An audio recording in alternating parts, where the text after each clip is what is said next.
بسم اللہ الرحمن الرحیم۔ شروع کرتا ہوں اللہ تعالیٰ کے نام کے ساتھ جو بڑا مہربان نہایت رحم کرنے والا ہے۔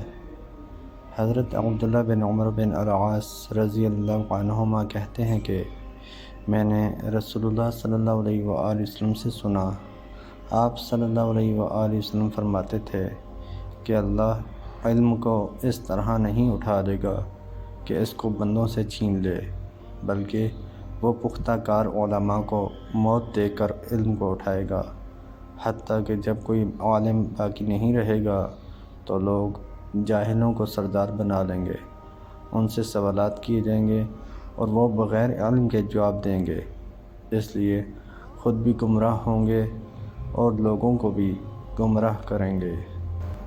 حضرت ابو سعید خدری رضی اللہ عنہ روایت کرتے ہیں کہ عورتوں نے رسول اللہ صلی اللہ علیہ وآلہ وسلم سے کہا کہ آپ صلی اللہ علیہ وآلہ وسلم سے فائدہ اٹھانے میں مرد ہم سے آگے بڑھ گئے ہیں، اس لیے آپ اپنی طرف سے ہمارے وعظ کے لیے بھی کوئی دن خاص فرما دیں۔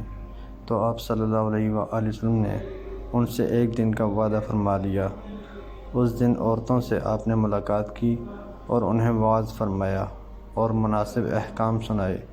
جو کچھ آپ صلی اللہ علیہ وآلہ وسلم نے ان سے فرمایا تھا اس میں یہ بات بھی تھی کہ جو کوئی عورت تم میں سے اپنے 3 لڑکے آگے بھیج دے گی تو وہ اس کے لیے دوزخ سے پناہ بن جائیں گے۔ اس پر ایک عورت نے کہا اگر 2 بچے بھیج دے؟ آپ صلی اللہ علیہ وآلہ وسلم نے فرمایا ہاں، اور 2 کا بھی یہ حکم ہے۔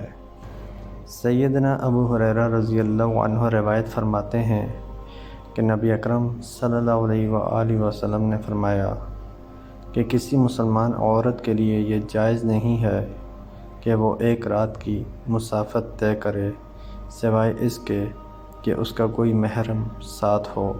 محترم دوستو، اللہ تعالیٰ سے دعا ہے اللہ تعالیٰ ہمیں ان حدیث پر عمل کرنے کی توفیق عطا فرمائے، اللہ تعالیٰ ہمیں دونوں جہانوں میں کامیابیاں عطا فرمائے، آمین یا رب العالمین۔ ویڈیو کو ثواب کی نیت سے زیادہ شیئر کریں۔ جزاکم اللہ خیرا کثیرا، والسلام علیکم ورحمۃ اللہ وبرکاتہ۔